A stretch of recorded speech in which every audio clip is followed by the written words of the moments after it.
Hello বন্ধুরা, আজ আমি একটু মাসির বাড়ি গেছিলাম।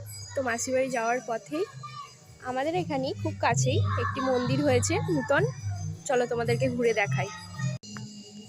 আর এটি হলো মন্দিরের প্রবেশদ্বার বা মন্দিরের গেট বলতে পারো। এখানে স্বামীজির নাম, যিনি এখানকার প্রতিষ্ঠাতা, তার নাম তোমরা ওখানে দেখতেই খোদাই পাচ্ছ রয়েছে। কি সুন্দর মন্দিরটা তৈরি করেছে। এখানটায় হোম হয়েছিল, যখন এখানে উদ্বোধন করেছিল তখন এখানে হোম হয়েছিল। অনেক মহারাজরা এসেছিলেন। দেখো অনেক রকমের ব্যবস্থা আছে। এক কথায় বলতে গেলে দারুণ করেছে মন্দিরটা। সকল মহারাজদের সকলের নাম খুবই সুন্দর। দেখেও শান্তি লাগে। এখানে প্রথম শিব দুর্গা পুজো হতো। এত সুন্দর মন্দিরও ছিল না, রিসেন্টলি হয়েছে মন্দিরটি। চলো মন্দিরের ভিতরে প্রবেশ করি এবং তোমাদেরকে দেখাই। মন্দিরের সামনেটাতেই এটা একটু গার্ডেন টাইপের করেছে, বাগানের মতো। ফুল গাছ বসানো রয়েছে।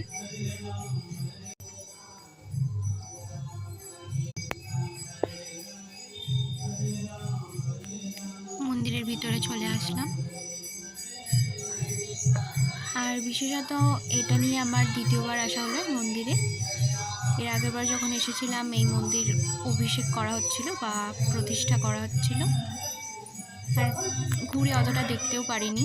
দেখো কি দারুণ করেছে, উপরটাও দারুণ করেছে।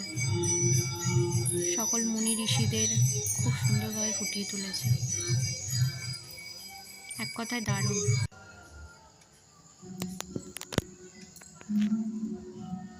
আর এখানে দেখো আমাদের নন্দী মহারাজ রয়েছেন।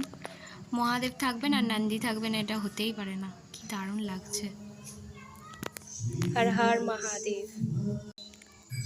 মহাদেব এত কাছে থাকা সত্ত্বেও দর্শন করতে আসতে পারি না। আজ মহাদেবের ইচ্ছাতেই আসতে পারলাম।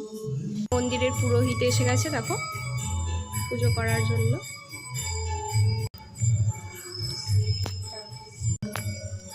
আর এই চন্দনের টিপ লাগাতে কি যে ভালো লাগে না, মনে একটা আলাদাই শান্তি আসে। আর তার উপরে দেখো এখানে সকল দেবতারা, এখানে যেন মনে হচ্ছে স্বর্গে চলে এসেছে। মন্দিরটা কিরকম লাগলো অবশ্যই জানিও। আর আমার চ্যানেলে যারা যারা নূতন আছো তারা অবশ্যই চ্যানেলটাকে সাবস্ক্রাইব। আর এই ছবিগুলো হচ্ছে মন্দিরের যেদিন প্রতিষ্ঠা হয়েছিল সেদিন খুব সুন্দরভাবে সাজিয়েছিল মন্দিরটি। দেখো কত সুন্দর লাগছে।